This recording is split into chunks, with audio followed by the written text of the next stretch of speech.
देश के सबसे लोकप्रिय टीवी शो में आपका स्वागत है। मैं हूं आपके साथ प्रीति रघुनंदन। आज का दृश्यम हमने खोजा नहीं था, हम वहां एक रहस्य सुलझाने के लिए बुलाया गया था हमें। ये मामला है कर्नाटक के छोटे से कस्बे का। वहां के जंगल में एक पौराणिक खंडहर था। गांव वालों के मुताबिक पिछले कुछ सालों से वहां कुछ अजीब सी हलचल हो रही थी। खौफ की वजह से उधर कोई जाता भी नहीं था। बियावान में पड़े उस खंडहर में हलचल के वक्त के साथ साथ हमने बढ़ते हुए उसे बताया कि लोगों ने आसपास की वहां पर हलचलें बढ़ रही हैं। लोगों ने दृश्यम टीम को फोन किया, वहां बुलाया, टीम वहां गई और पूरे मामले की गहराई से तफ्तीश हुई। जानते हैं सामने क्या आया। तफ्तीश के अंत में सामने था 5000 साल पुराना एक सच जो आज तक दुनिया की नजरों से ओझल था।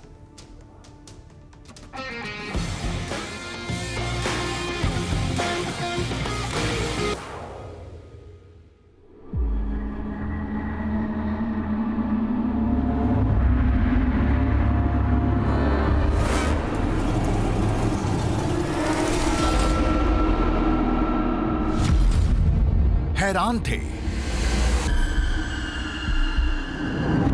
परेशान थे,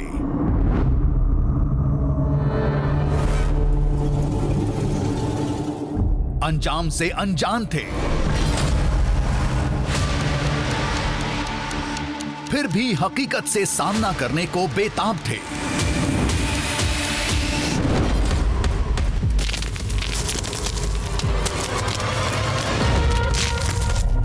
क्या ये वही आवाज थी?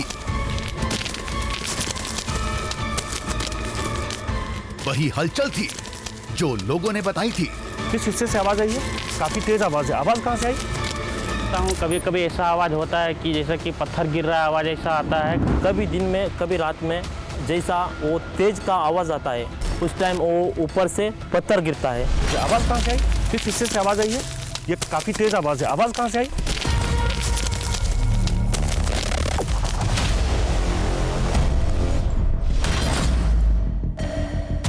क्या वाकई इस खंडहर में कुछ अजीब होता है? यहां बड़े बड़े पत्थर हवा में उड़ते हैं, आसमान से आग बरसती है। ऐसा तो संभव ही नहीं है।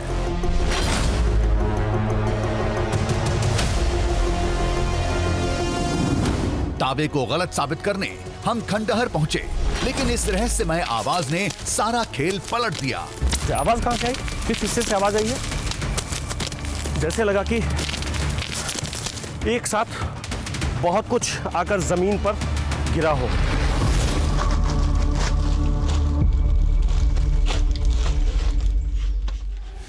ये सब शुरू हुआ था एक फोन कॉल से।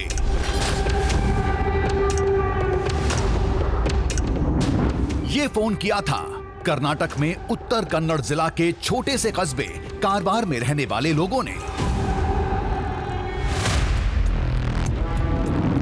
उन लोगों ने एक खंडहर की जानकारी दी, कुछ चौंका देने वाली बातें बताईं।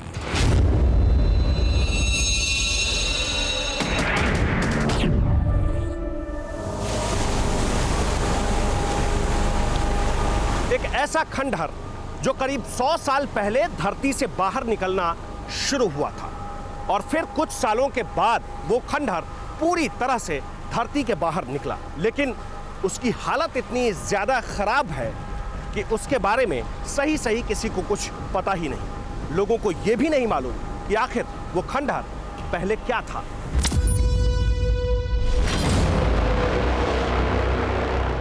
वहां के लोगों ने हमें फोन करके बताया कि उन्हें कभी कभी ऐसा लगता है कि उस खंडहर वाले इलाके में पत्थरों की बारिश होती है। ऐसा लगता है जैसे हवा में उड़ते हुए पत्थर आते हैं और वहां जमीन से टकराते हैं। ऐसा कभी भी होता है, कभी दिन के वक्त में, कभी रात के वक्त में। यही कारण है कि लोगों ने अब उस इलाके में जाना छोड़ दिया है। लोग उस स्थान से, उस जगह से अब दूर हो चुके हैं। बस उन्होंने हमें इसलिए बुलाया है कि इस रहस्य को हम सुलझा सकें।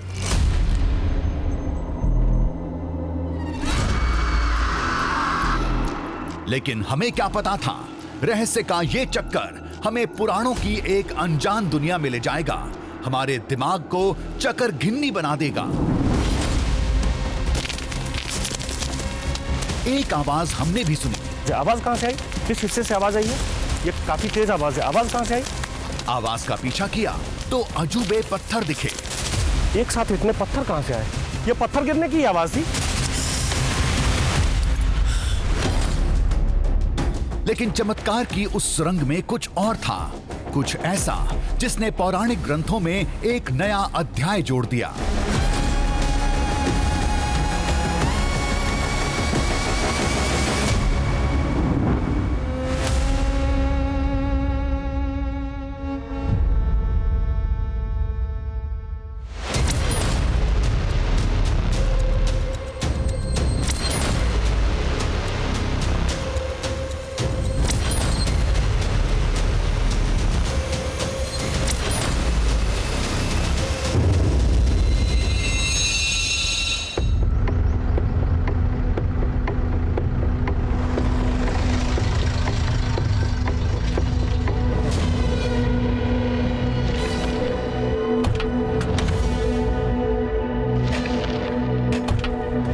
बुलावा मिलते ही हम उत्तर कन्नड़ के कारवार इलाके में पहुंचे थे।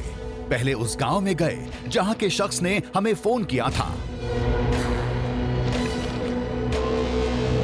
मसला यह था कि गांव से कुछ दूर जमीन से एक खंडहर निकला था जिसके इतिहास भूगोल की जानकारी किसी को नहीं थी। वो खंडहर करीब 100 साल पहले जमीन से निकलना शुरू हुआ था, अब पूरी तरह बाहर आ चुका है।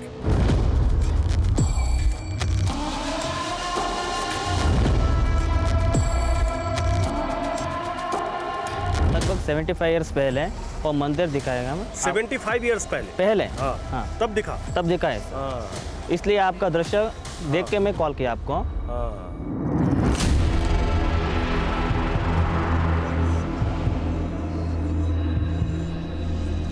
वो खंडहर मंदिर था, महल था या किसी राजा का किला था, कोई कुछ नहीं जानता था। यहां तक कि गांव के बुजुर्ग भी इससे अनजान थे।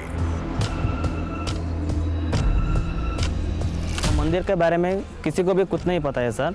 किसी को कुछ नहीं पता। कुछ नहीं पता है। हाँ। उसके हिस्ट्री के बारे में किसी को पता है? किसी को भी नहीं पता है सर। मंदिर के बारे में कोई जानकारी है किसी के पास? किसी को भी जानकारी नहीं है। किसी को नहीं? किसी को नहीं है सर। गांव के जो बुजुर्ग हैं उनको भी नहीं? उनको भी नहीं है। कोई नहीं जानता? कोई नहीं जानता सर।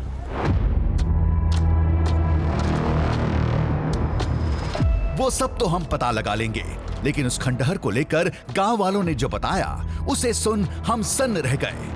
ग्रामीणों ने बेहद अजीब बात बतलाई। कभी दिन में कभी रात में जैसा वो तेज का आवाज़ आता है, जैसा आवाज़ आता है उस टाइम वो ऊपर से पत्थर गिरता है।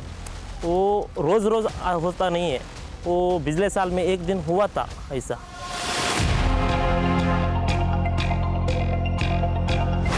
लोगों के मुताबिक उस खंडहर से पत्थरों के बरसने की आवाज आती है। ऐसा लगता है सैकड़ों पत्थर एक साथ जमीन पर गिर रहे हैं। उस रहस्यमयी आवाज का कोई तय समय नहीं था। देखता हूँ कभी कभी ऐसा आवाज़ होता है कि जैसा कि पत्थर गिर रहा है, आवाज़ ऐसा आता है। कभी कभी होता है, रोज नहीं होता है, लेकिन ऐसा होता है कभी कभी। ये दिन में होता है कि रात में होता है? दिन में भी होता है, रात में भी कभी कभी ऐसा होता है। न चमत्कार का दावा, न कोई पौराणिक कथा। लोगों के पास अगर कुछ था तो वो था उस खंडहर का रहस्य, जिसका खौफ लोगों में इस कदर था कि दिन के उजाले में भी कोई उधर का रुख नहीं करता था। लोग जो कुछ भी बताते हैं और जो कुछ भी कह रहे हैं वो अपने आप में चौंकाने वाला है। कई तरह के सवाल हैं और कई तरह की उलझनें भी।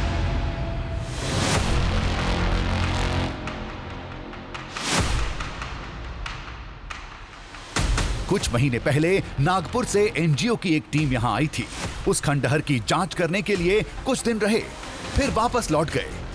लेकिन उस टीम का एक सदस्य गांव में ही रुक गया था, जो दिन भर उस खंडहर में घूमता रहता है।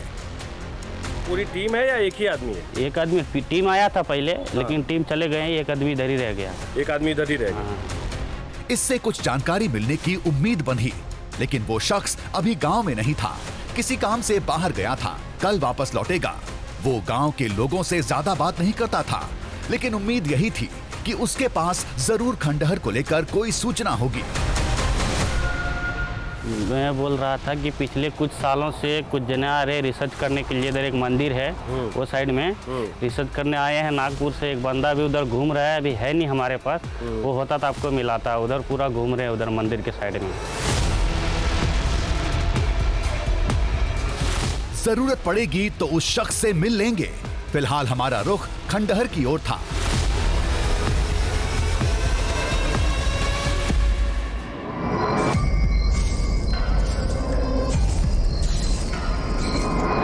लोगों की बातों पर हमें भी विश्वास नहीं था।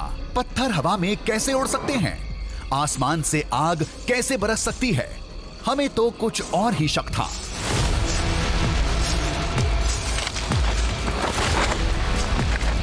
पता नहीं ये दावा झूठा है या फिर ये कैसी कहानी है जिसे लेकर लोग बार बार कह रहे हैं कि वहाँ रात के वक्त में अचानक ही आवाज़ सुनाई पड़ती है, कभी दिन के वक्त में अचानक आवाज़ सुनाई पड़ती है।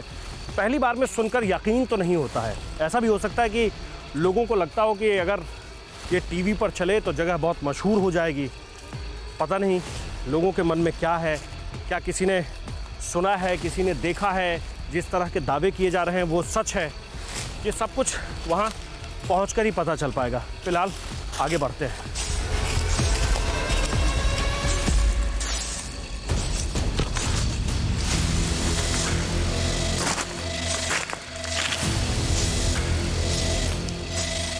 न कोई पौराणिक कथा, न कोई दावा, केवल एक रहस्य और खंडहर का पता।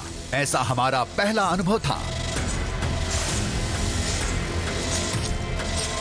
हम तो ये भी नहीं जानते कि वो खंडहर मंदिर है या महल, किला है या कोई पौराणिक नगर।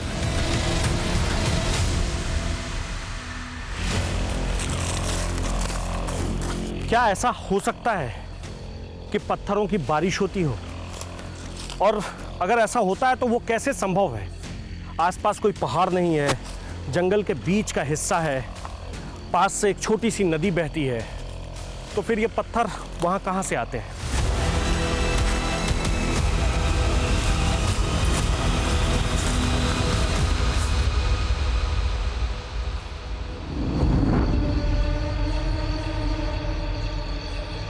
अगले कुछ पलों में वो खंडहर हमारे सामने था।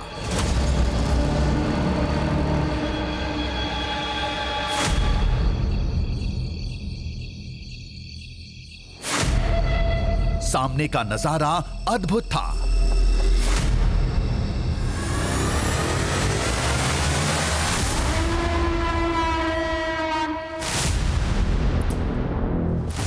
चारों तरफ बियाबान जंगल और जंगल के बीच में एक पौराणिक खंडहर।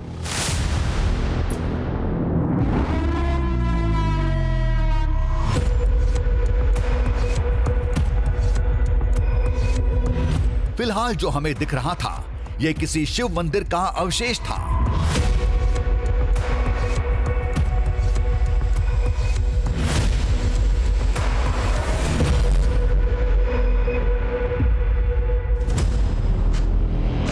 शिवलिंग, नंदी, गर्भगृह सब कुछ थे।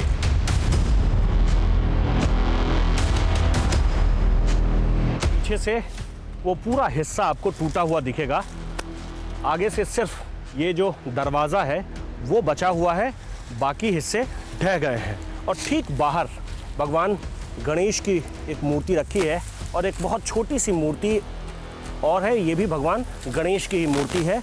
ये जितनी मूर्तियां हैं ये सब भी ज़मीन से ही निकली है अपने आप। यानी ये 2000 साल से भी पुराना अवशेष था।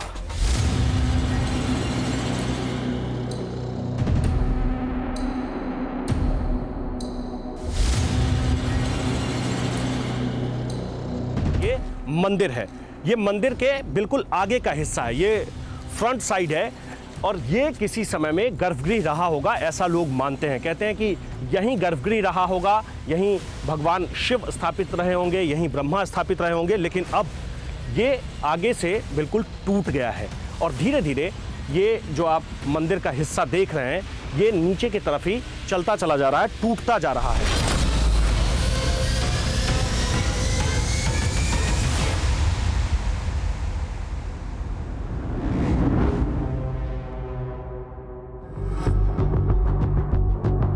एक खंडहर के नीचे सुरंगनुमा जगह थी। एक की दीवार पर कई सारी प्रतिमाओं को उकेरा गया था। देवी देवताओं के साथ कुछ कलात्मक मूर्तियां भी थीं।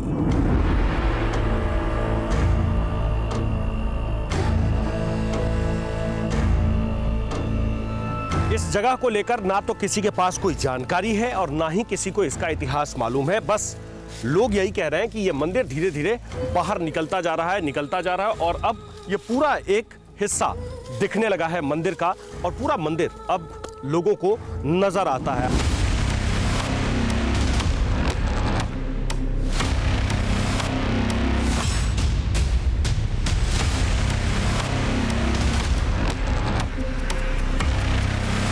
इतना तो समझ में आ गया था, ये कोई प्राचीन नगर या किसी बहुत बड़े मंदिर का अवशेष था।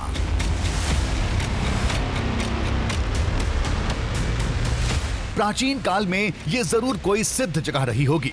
यहां भगवान शिव के साथ ब्रह्मदेव से जुड़ी निशानियां भी थीं।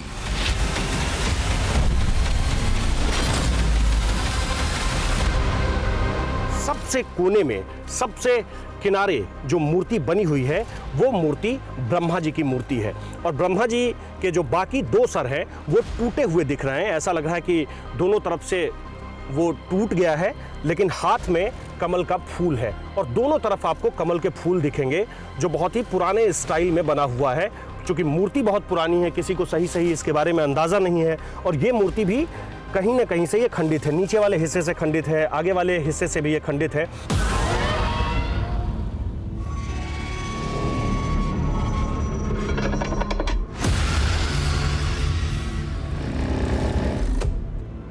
आज देश में ब्रह्मदेव के मंदिर बहुत कम हैं। शायद यहां ब्रह्मा से जुड़ी साधना होती थी।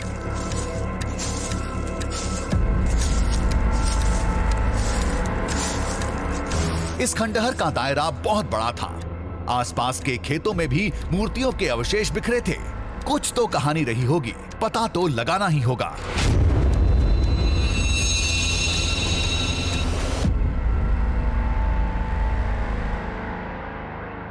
इस मंदिर में जितने पत्थर हैं उतने ही देवी देवता यहाँ रहते हैं। भगवान शिव सबसे प्रमुख हैं, ब्रह्मा भी प्रमुख हैं, लेकिन इसमें जितने पत्थरों का इस्तेमाल किया गया है उतने ही देवी और देवता इस मंदिर में निवास करते हैं, इस मंदिर में रहते हैं। ये आवाज़ कहाँ से आई?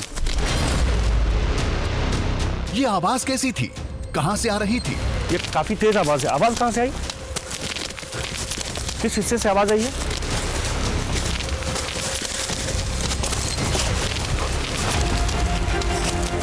ऐसा लग रहा था मानो सैकड़ों पत्थर एक साथ बरस रहे थे।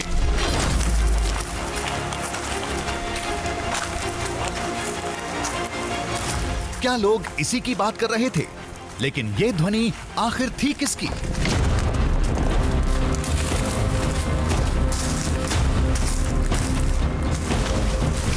अचानक ही इतनी तेज आवाज आई। जैसे ही हम ब्रह्मा जी की प्रतिमा के पास पहुंचे, एक झटका लगा।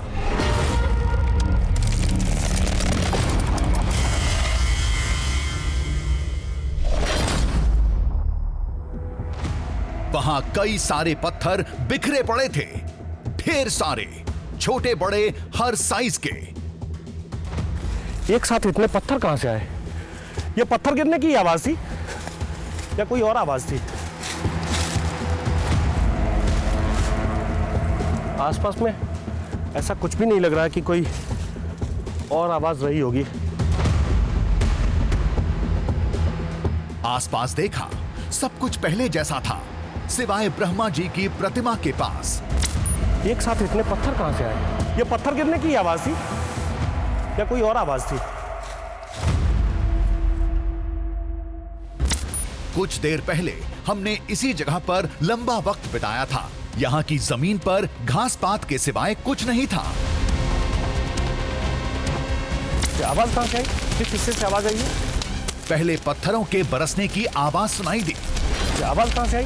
किस हिस्से से आवाज आई है? ये काफी तेज आवाज है। आवाज कहां से आई? फिर ये सब देखने को मिला। इससे भी बड़ा झटका अभी आगे लगने वाला था।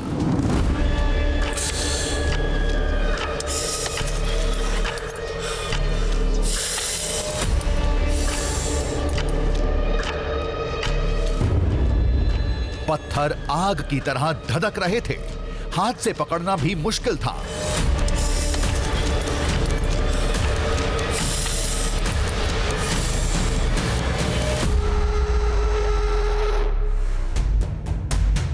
आखिर ये सब क्या था?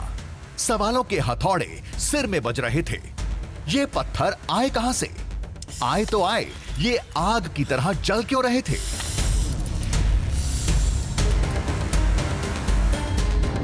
एक बार पानी देना।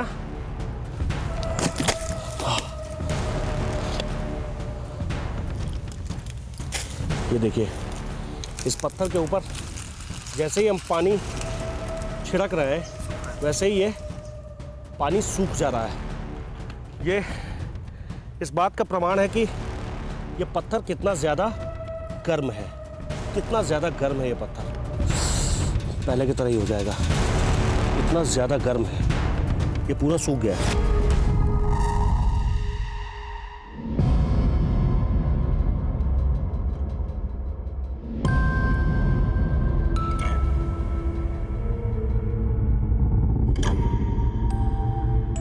ये सब क्या हो रहा था? क्यों हो रहा था? कैसे हो रहा था? कुछ समझ में नहीं आ रहा था। पीछे वाले हिस्से में चलकर देखते हैं।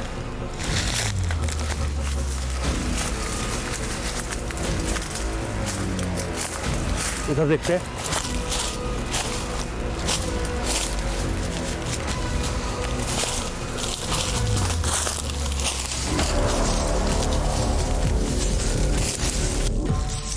खंडहर के पास ही आग जलने के निशान मिले। यहाँ आग किसने लगाई है?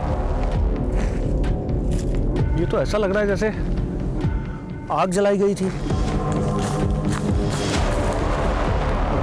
अब पता नहीं यहाँ आग किसने लगाई इस जंगल में। जंगल का ये वो हिस्सा है जिस हिस्से में लोगों का आना जाना ना के बराबर है। मंदिर यहाँ भले ही ये एक पुराना मंदिर है, लेकिन लोग यहाँ अभी भी नहीं आते जाते हैं। फिर सवाल ये कि आग किसने लगाई? और भी जगह तो नहीं है।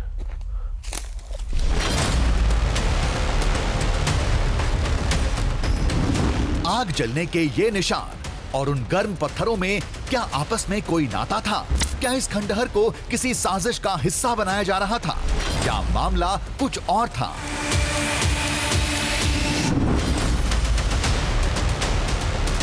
ये हमारा शक था, लेकिन तस्वीर इससे थोड़ी अलग थी।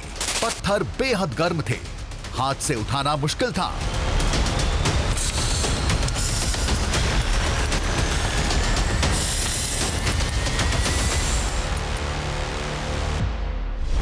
लेकिन जलने के ये निशान और जली हुई लकड़ियां ठंडी थीं।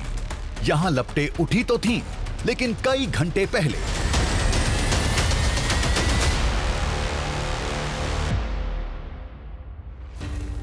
हालांकि सब बुझ चुका है, लेकिन सवाल यह है कि यह आग किसने लगाई थी? ये बहुत पुराना भी नहीं है। ये ऐसा लग रहा है जैसे कुछ देर पहले, कुछ घंटे पहले यहाँ आग लगाई गई थी। ये आग किसने लगाई होगी?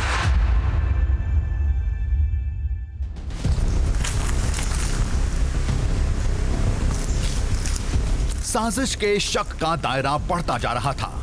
सुराग की तलाश में हम खंडहर की खाक छान रहे थे।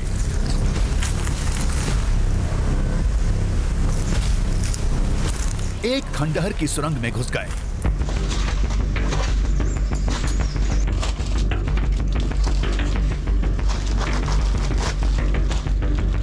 सोचा था यहां कुछ मिल जाएगा, लेकिन यहां भी खाली हाथ रहे।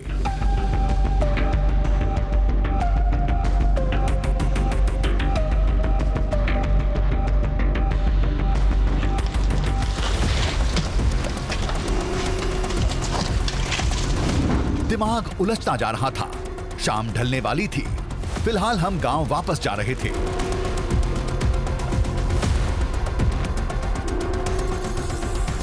हम वापस गांव की तरफ आ गए हैं। रात भर हम इंतज़ार करेंगे और कल सुबह फिर से देखेंगे कि ये पूरा माजरा क्या है। क्या जो कुछ कहा जा रहा है या जो कुछ आज मैंने देखा, क्या वो सब वाकई में उतना ही चौंकाने वाला है जितना चौंकाने वाला वो अभी समझ में आ रहा है या दिख रहा है? इसके लिए हमें आज रात भर यहीं गांव में कहीं रुकना होगा।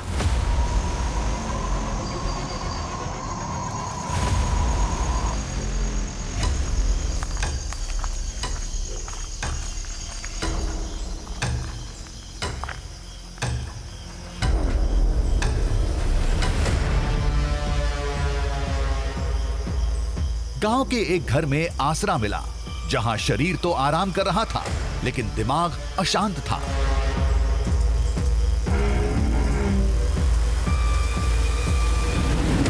दिन में जो दिखा था वो क्या था, उसकी हकीकत कैसे सामने आएगी, यही सब चल रहा था। तभी एक गांव वाले की बात याद आई। मैं बोल रहा था कि पिछले कुछ सालों से कुछ जने आ रहे रिसर्च करने के लिए। इधर एक मंदिर है, वो साइड में रिसर्च करने आए हैं। नागपुर से एक टीम आया था पहले, लेकिन टीम चले गए, एक आदमी इधर ही रह गया। एक आदमी इधर ही रह गया।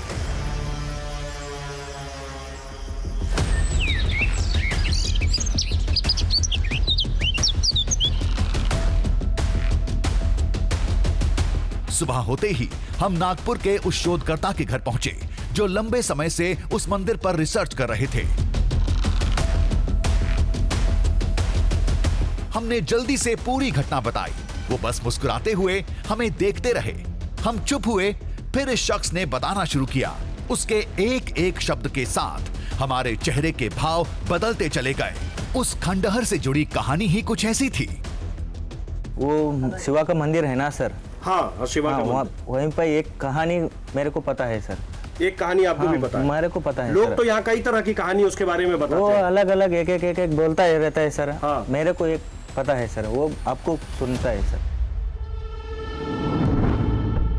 ये उस समय की बात है जब महाभारत युद्ध खत्म हो चुका था। द्रोणपुत्र अश्वत्थामा पांडवों से बदला लेने के लिए तड़प रहा था। पांडवों का वंश खत्म करने के मकसद से अश्वत्थामा ने उस समय के सबसे शक्तिशाली दिव्यास्त्र ब्रह्मशिरा का वार किया, जिसके निशाने पर थी अभिमन्यु की गर्भवती पत्नी उत्तरा। अर्जुन ने भी ब्रह्मशिरा से जवाबी वार किया। महर्षि वेदव्यास के कहने पर अर्जुन ने अपना अस्त्र वापस बुला लिया, लेकिन अश्वत्थामा ऐसा करने में नाकाम रहा। फिर श्री कृष्ण ने ब्रह्मशिरा से उत्तरा के गर्भ की रक्षा की। पुराणों पर खोज करने वाले इस शख्स के मुताबिक अश्वत्थामा ने जहां तपस्या करके ब्रह्मशिरा की वो अमोघ शक्ति हासिल की थी, पौराणिक समय में वो जगह वही खंडहर था। अश्वत्थामा ने तपस्या की थी वहां? हाँ सर, अश्वत्थामा तपस करके हाँ। वहीं पे मिल गया था सर। ब्रह्मशिरा तपस में मिल गया सर। तपस्या करने के बाद अश्वत्थामा को वहां ब्रह्मशिरा अस्त्र मिला। हाँ सर, करेक्ट है सर। ब्रह्मशिरा अस्त्र मिला था? ब्रह्मशिरा अस्त्र मिला है सर अश्वत्थामा को? हाँ सर। उसी जगह पर? हाँ, उसी जगह पर सर। ये कहानी आपको नहीं पता था ना सर? उसी जगह पर में अश्वत्थामा को ब्रह्मशिरा अस्त्र मिला? हाँ सर, वही जगह में बैठ के तपस करके, बाद में तपस करके जब वो तपस्या खत्म हुई? हाँ, खत्म हुए बाद ब्रह्मशिरा अस्त्र मिला सर।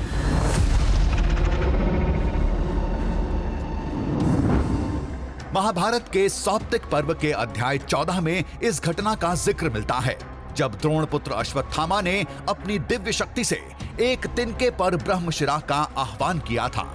श्लोक कुछ ऐसा है: ततः कुशाग्रम गृहीत्वा तु मंत्रयुक्तम महाबलः ब्रह्मशिरोस्त्रम संदधे द्रोणपुत्रो महारथः।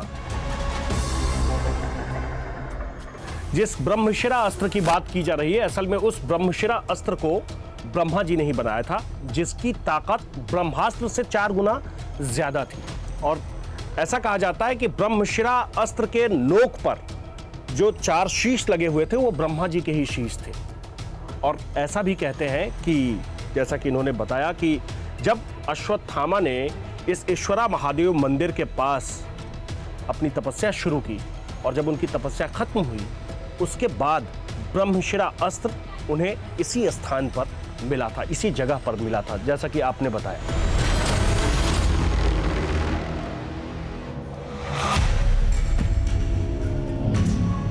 इस शख्स के मुताबिक वो खंडहर प्राचीन साधना स्थली का एक छोटा हिस्सा था जो करीब 30 किलोमीटर के दायरे में फैला था। उसका सबसे अहम एक हिस्सा उस अवशेष से दूर समुद्र किनारे था।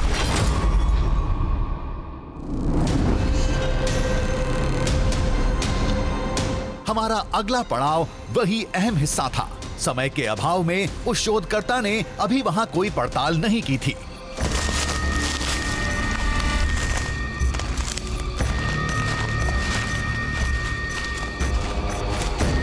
ब्रह्मशिरा की कहानी ने थोड़ा चौंका दिया था।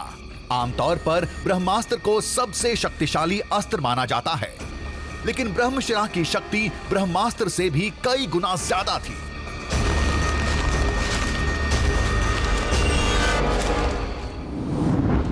ब्रह्मास्त्र पर एक ब्रह्ममुख होता था, लेकिन ब्रह्मशिरा पर 4 मुख होते थे। ऐसे में ब्रह्मशिरा अस्त्र ब्रह्मास्त्र से 4 गुना ज्यादा शक्तिशाली माना जाता था। ये केवल भीष्म, द्रोणाचार्य, अर्जुन, कर्ण और अश्वत्थामा के पास था। इसके एक बार से तबाही आ जाती थी। बड़े बड़े पत्थर बरसते थे, आसमान में आग के गोले बन जाते थे।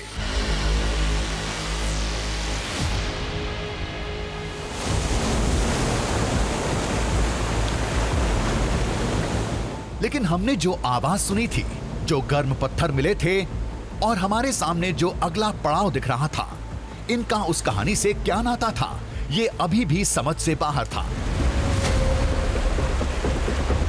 आखिर वो खोजकर्ता क्या कहना चाहता था?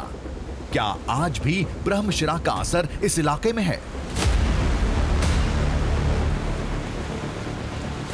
ब्रह्मदेव की प्रतिमा के पास तपते पत्थरों का ढेर, वो आवाज, आग जलने के निशान, सब ब्रह्मशिरा की शक्तियों की वजह से था।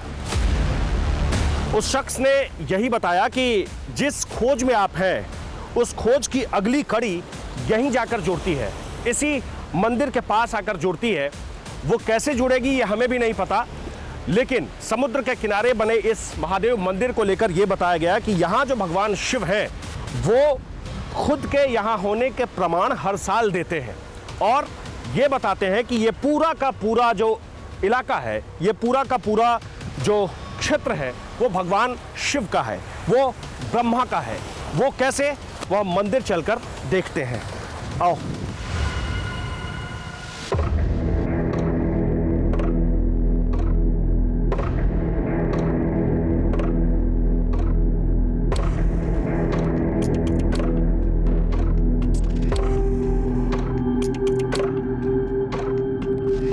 ये भी पहले खंडहर था, लोगों ने इसे संवार दिया।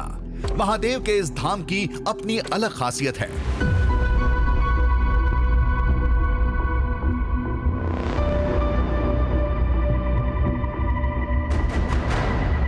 बताते हैं इस शिवलिंग की लंबाई साल दर साल बढ़ती जा रही है, इतनी कि छत की ऊंचाई बढ़ानी पड़ गई।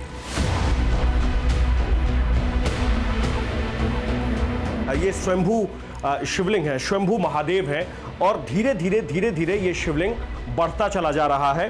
कहते हैं कि यहाँ जो पहले खंडहर हुआ करता था, उसकी ऊंचाई यहाँ तक थी, इतनी थी इसकी ऊंचाई। लेकिन जब शिवलिंग की लंबाई बढ़ने लगी तो उस खंडहर को हटाकर आसपास के लोगों ने जब समुद्र किनारे इस मंदिर को देखा तो उस खंडहर को हटाकर एक बड़ा मंदिर बनाया।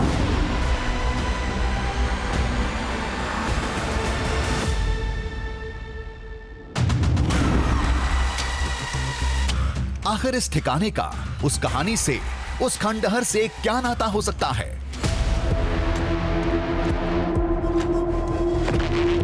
मंदिर के बगल में एक पहाड़ी थी। दरअसल यहाँ का खंडहर इसी पहाड़ी पर था।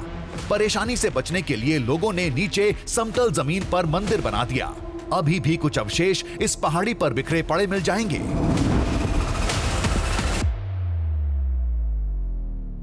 वो जो एक खंडहर सा आपको दिखता है, जो मंदिर है ईश्वरा महादेव, वैसे न जाने कितने सारे मंदिर इस पहाड़ के ऊपर हैं जो अब दिखने बंद हो गए हैं, लेकिन उसकी कुछ कुछ निशानियां आज की तारीख में भी दिखती है। सवाल यह है कि क्या वो मूर्तियां, वो निशानियां अभी भी दिख सकती है इस पहाड़ के ऊपर?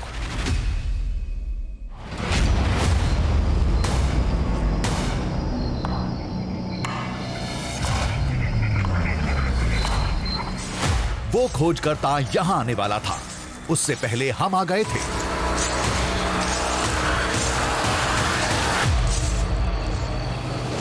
हालांकि उस खोजकर्ता की नागपुर वाली टीम को यहां कुछ नहीं मिला था। हम भी खाली हाथ थे, तभी कुछ दिखा। ये क्या है?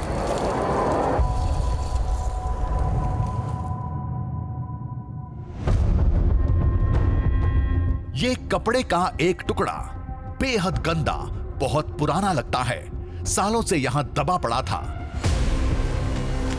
ये क्या लिखा है? ये तो इतना पुराना दिख रहा है। अतः आका, एक बार देख रहे जरा, एक बार देख रहे जरा, ये क्या लिखा हुआ है? आसपास में और तो कुछ है भी नहीं।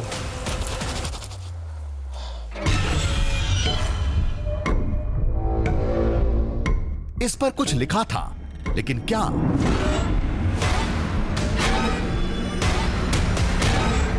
अक्षर धुंधले पड़ चुके थे, साफ दिख नहीं रहा था, पढ़ना मुश्किल था। अतः आका, इतना पुराना लग रहा है। इसके ऊपर कुछ लिखा हुआ तो है, एक बार देखना जरा, ये क्या लिखा हुआ है? कुछ समझ में आ रहा है? अतः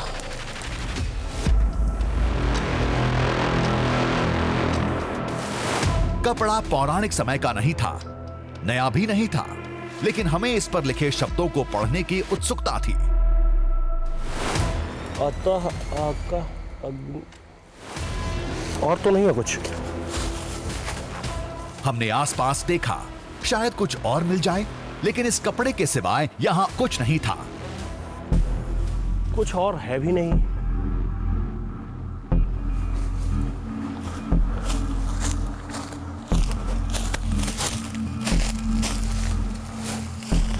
नहीं, इस तरफ भी नहीं है। हम समुद्र के किनारे ही खड़े हैं, क्यों ना एक बार इसको धोकर देखें कि आखिर इसके ऊपर क्या लिखा हुआ है।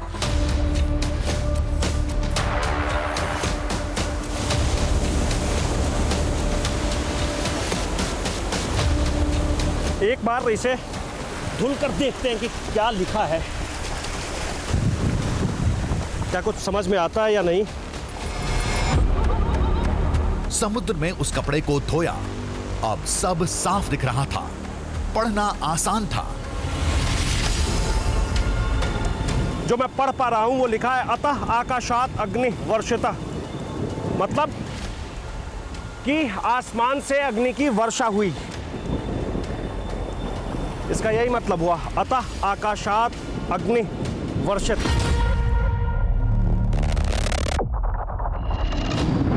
कपड़े पर लिखा था अतः आकाशत अग्नि वर्षितः। इसका मतलब यह है कि तो आसमान से आग बरसने लगी।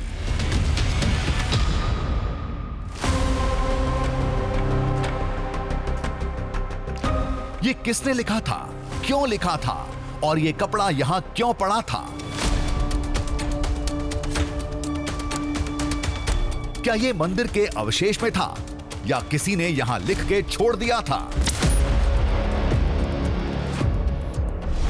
आसमान से आग बरसने लगी, ये किसके लिए लिखा था? क्या इसका नाता अश्वत्थामा के ब्रह्मशिरा से था? हमें मिलने वाले गर्म पत्थरों से था। ये पत्थर कितना ज्यादा गर्म है।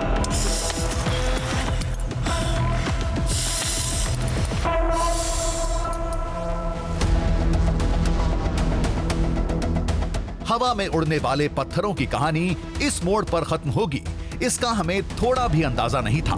अतः आकाशात अग्नि वर्षिता, मतलब आसमान से अग्नि की बारिश हुई। कई बार पढ़ा, बार बार दिमाग महाभारत की उस अनजान कथा की ओर ही जा रहा था। इस मंदिर का पता बताते वक्त शोधकर्ता ने भी कुछ यही अनुमान लगाया था कि दोनों जगहों में कुछ तो नाता है।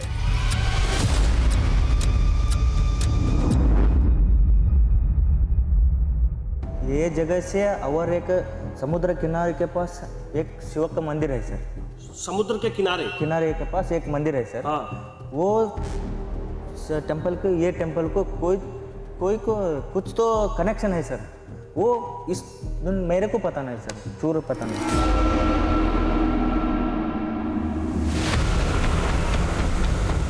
दरअसल ये पूरा मामला अभी रिसर्च के दौर से गुजर रहा है। इसे पूरी तरह जानने और समझने में अभी कई साल लग जाएंगे। जो पत्थर हमें मिले थे वो मंदिर के किसी हिस्से से गिरे थे या कहीं और से। एक साथ इतने पत्थर कहां से आए? ये पत्थर गिरने की आवाज थी। उनके गर्म होने का कारण कोई खास भौगोलिक परिस्थिति थी या कुछ और? इन सारे सवालों के जवाब हो सकता है मिले या ना भी मिले। तब तक ये खंडहर और इससे जुड़ी कहानी का दृश्य लोगों को चौंकाता रहेगा।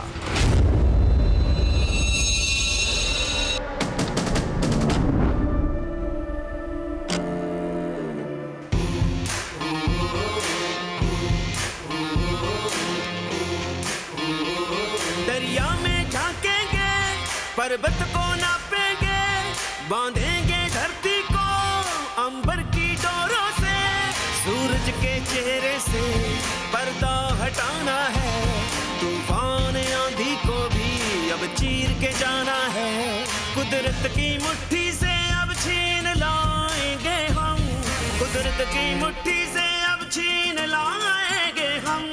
दृश्यम दृश्यम दृश्यम दृश्यम दृश्यम दृश्यम